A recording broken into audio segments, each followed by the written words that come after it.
Hello, Logan here. Another review drafted in for some reason.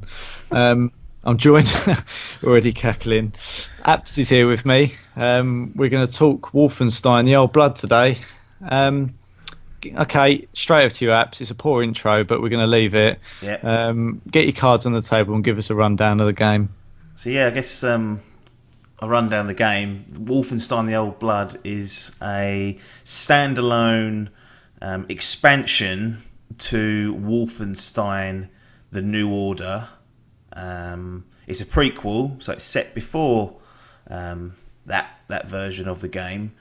And this one in particular was released in 2015, so we're just shy of, we're about 80, no, more than that, haven't we? God almighty, probably just shy of 30 months short of, Doing it in of months now. Is yeah, that what it well, was?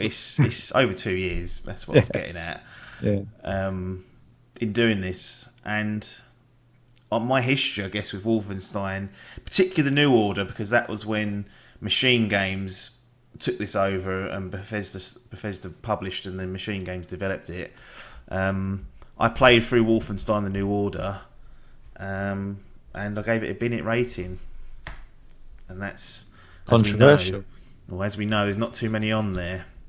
There's probably a handful of garbage that I've sifted through and been unhappy with, and that was one of them. I can't pinpoint exactly why it was, other than I remember it just being, it outstayed its welcome, and I was Got a bit towards sick of it, didn't you? towards the back end of the game. I'm just sort of over this now. And it's weird because that game reviewed really well for a first person shooter. Didn't you Um, play it, without this becoming a Wolfenstein review, but didn't you hmm. play that game a little while after release? And by a little while, I mean quite a while. Yeah, so actually, it actually came bundled with my Xbox One when I first got that. So that's how far back we're going. We're going to like 2014 territory. And I wasn't interested for some reason, so I sold the game as soon as I got it. I put it on eBay and sold it for 40 quid, I think. I thought that's a good return. And then I sort of looked at the reviews and I was like, oh shit, that's actually getting really good reviews. I had absolutely no kind of hype going into it, and I thought, oh, that might have been a little bit of a mistake there. Then old Biff pops up and gets it, and I think I borrowed it off him to play through. And again, yeah, that was some time after. It was, probably at least a year after the game had come out. So I was playing behind the curve again, but I was playing it then. And yeah, I didn't see what everyone else was seeing. I kind of thought the gunplay was nice and tight, but I had problems with trying to navigate whether it wanted me to go in with a dual wielded machine gun and rip heads off, or be stealthy and be careful and be a little bit more precise and calculated. And I didn't wasn't interested in that balance. I wanted to be one or the other, or something like that. So for whatever reason, it got a Binet. The more I kind of think about that one, I think that's probably a little bit too harsh, which is why we're now here with the Old Blood, because the Old Blood I knew was much shorter. This is typically, I can describe it. It was 5 hours long, so I knew that the time that was required to invest was going to be a lot shorter. So I picked this up. It was £5 UK, so we're talking pint of lager type stuff in London to be buying. So that's what kind of tipped me. I thought, can I give this franchise one more chance? And this was my attempt to do that. Interesting. Uh, I'm quite interested to see where this goes now, actually, because it sounds like there's a bit of a guilt trip going on. So I don't know if this guilt that's on your mind is going to have an impact in the review. Well, there is always that with me, because I slag off the Marvel series films, which I think are garbage, and we go for Ongoing this. now, I think. It goes on, yeah, in the WhatsApp groups. I say they're trash or whatever. Just A, to wind people up, but B, I don't think they're all that. But then I've not seen enough of them, so now I'm trying to go back through those and, you know, watch them so I can formulate a coherent opinion. So I'm more than happy to try stuff that I haven't enjoyed before, or I typically don't enjoy, just to either test the waters and see whether I could enjoy it, or B, just to reaffirm that, yeah, that's trash in my view. Yeah. So what story is it? Does it, as you already alluded to, it's a prequel, but does it give you a bit more rich backstory into the actual Wolfenstein game? Um, it kind of just throws you in. Like, there's a very kind of basic story. You're trying to get hold of some secret plans, essentially, to locate the antagonist in the New Order. So that's essentially what you're gearing towards. But what they do quite well, so it is a short experience. They do a good job of kind of changing the gears and changing the pace throughout the game and keeping yourself a little bit on your toes as to where it goes. And it being in the Wolfenstein universe, it gets a little bit crazy now and again. But I think overall, as a small kind of standalone expansion, they do a good job in this case of telling a simple story from A to B, which is all you're really after when you want to, rip Nazis' heads off. Yeah, I suppose that's fair enough. It's sort of a token gesture at a story, isn't it? Yeah. So what does it offer? Is it just a sort of single player campaign? I presume it's got no online or anything like that. Yeah, so mode-wise, you're treated to a single-player campaign. In amongst that, you've got collectibles and things to pick up if you want to. When you finish an encounter, you unlock it in like a time attack or a challenge mode. So the only kind of online component of that is that you've got sort of global leaderboards there to compare how well you've done in said challenge. So primarily a single player game. Do not get this and pick this up expecting for competitive multiplayer. It does not exist. So is it more of a token gesture at a multiplayer? I mean, I presume you've got no interest. I presume you wouldn't sit there one day and go, "Oh, I want to do that level once more, and I'll try and beat a time." Not me personally, but if people want it, I'm sure it's a very easy mode to implement, and it's there for people that want to replay and perfect certain runs. So I guess there is an appeal there, but for me personally, it's not something I would entertain or do. Yeah. So what's it look like? Does it look good? Does it look how you'd expect it to? Is it very much like a continuation from what you saw in the original Wolfenstein? Yeah, very much like Wolfenstein: The New Order. There's a slight bump in the way it looks, but I think generally it follows that kind of same graphical path, which is a little bit already getting a little bit old. Like not massively, but it's still kind of getting on a bit. But it's lots of greys, lots of dark, dreary atmosphere, but it's all there to serve the kind of setting, I guess. And it runs well. Didn't have any bugs. Didn't have any glitches or any crashes or anything like that. So really, from a presentation performance state, it's kind of done okay in that area. Yeah, I think it's always going to be difficult talking about games that are a few years old. I think it moves on so quickly nowadays, what with HDR, 4K gaming and stuff. I think it's quite easy for things to look outdated now. But we all know anyway, you're not exactly the biggest. I've blown it. Graphical whore. Yes, that's it. Yeah, basically that's what I was going to go for. Sort of, there's a lot of people around that sort of obviously love all the graphics on it, but you'll sort of look at a game anyway, and you can look past that. Yeah, absolutely.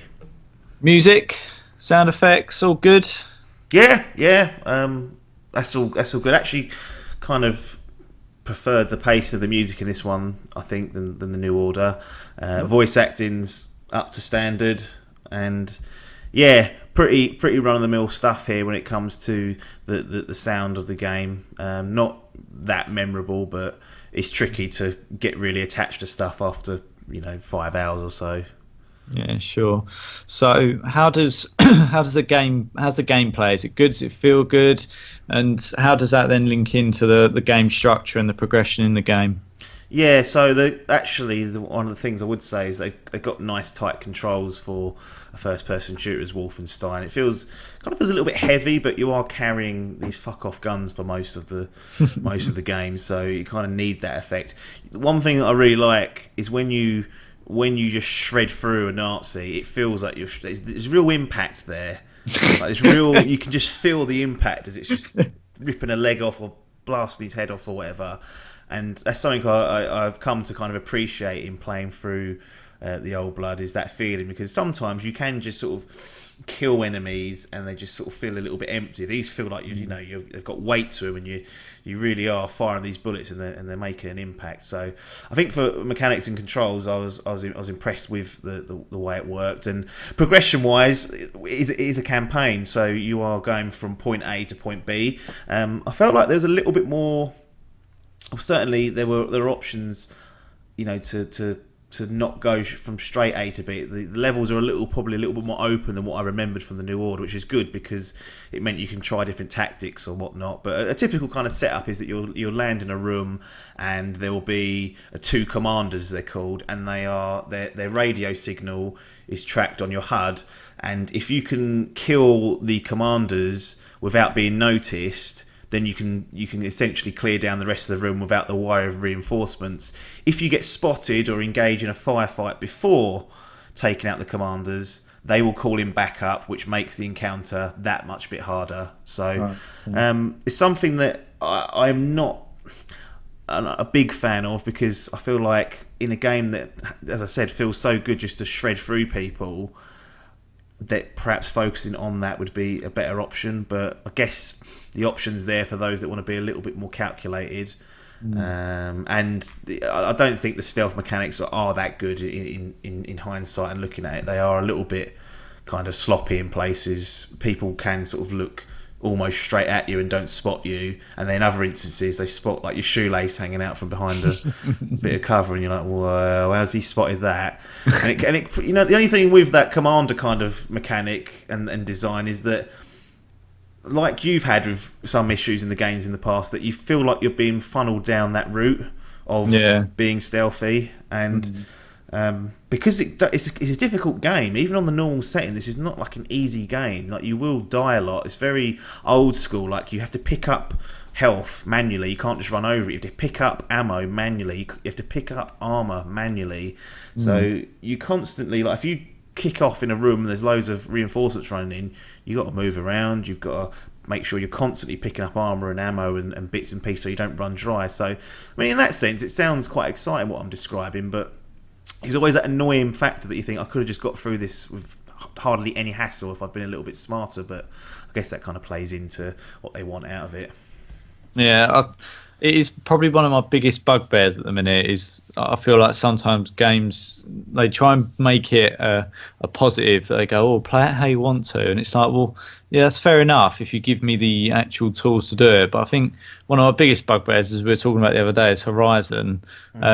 I think a load of times you said you didn't have to play it how you did, and I went, yeah, I know. I'm not saying that it's not doing that, but when you're giving me all that roughage to get me head under and hide underneath, and everything is, games do, or in the way that you play them, whether it's a story or whatever, try and get you to go down a route that says this is the way you should play it. Whether that's the game telling you or your brain doing it, I don't know. It's probably a bit of both. But I think in a game like Wolfenstein, it's probably, by the sounds of it, saying to you, going all guns blazing. But if you do that at the same time, you sort of get put down for it. Yeah, and that is the conundrum. It's like the path to least resistance is to be stealthy, be calculated. But because sometimes the mechanics, so I'm fair to say, I feel like the mechanics sometimes let you down, it's difficult to take that route.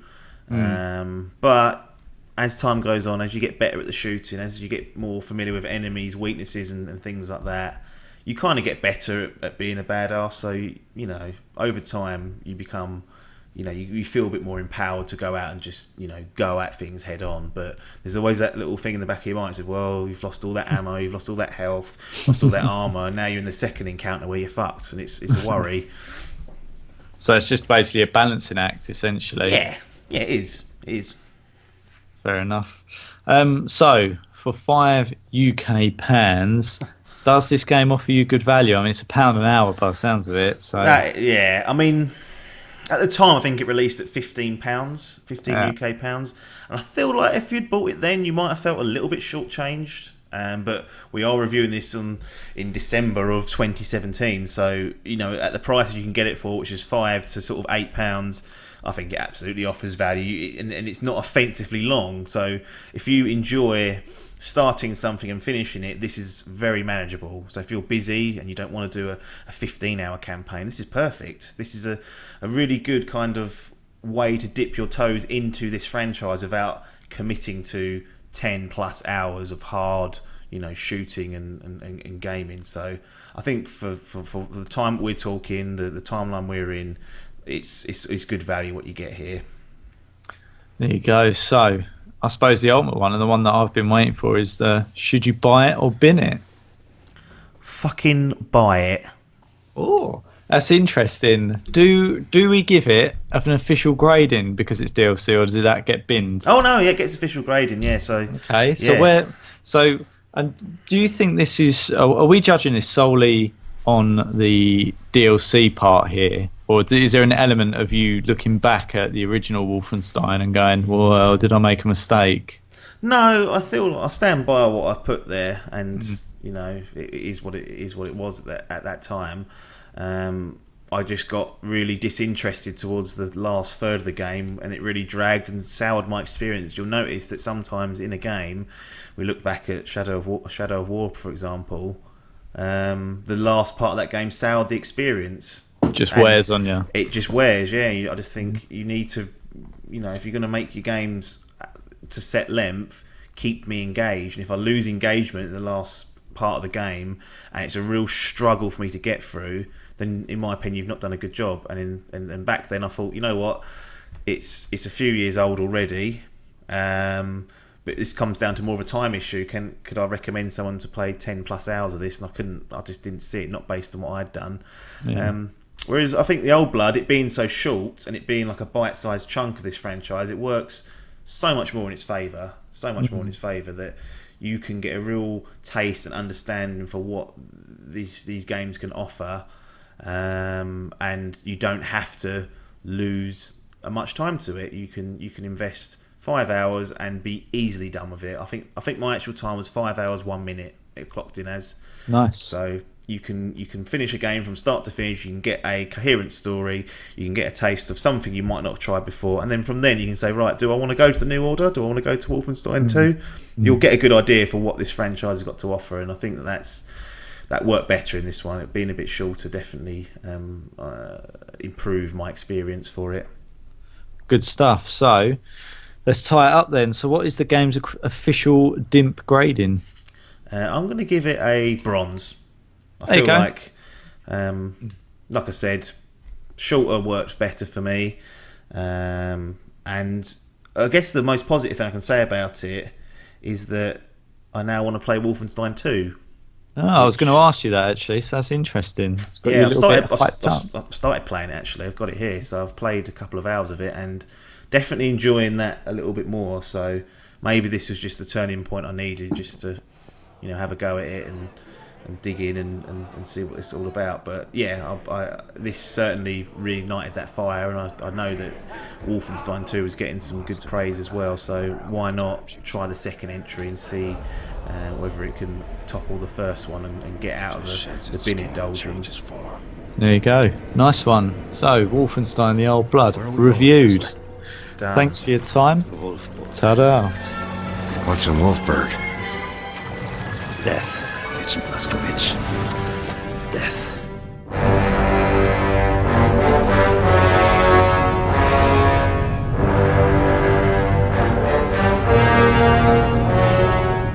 Blazkowicz, do not kill anyone unless you have to.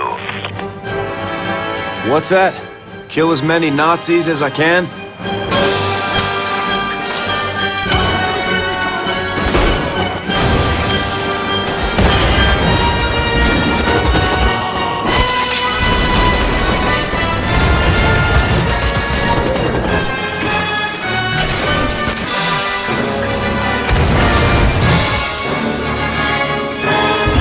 Jesus Christ!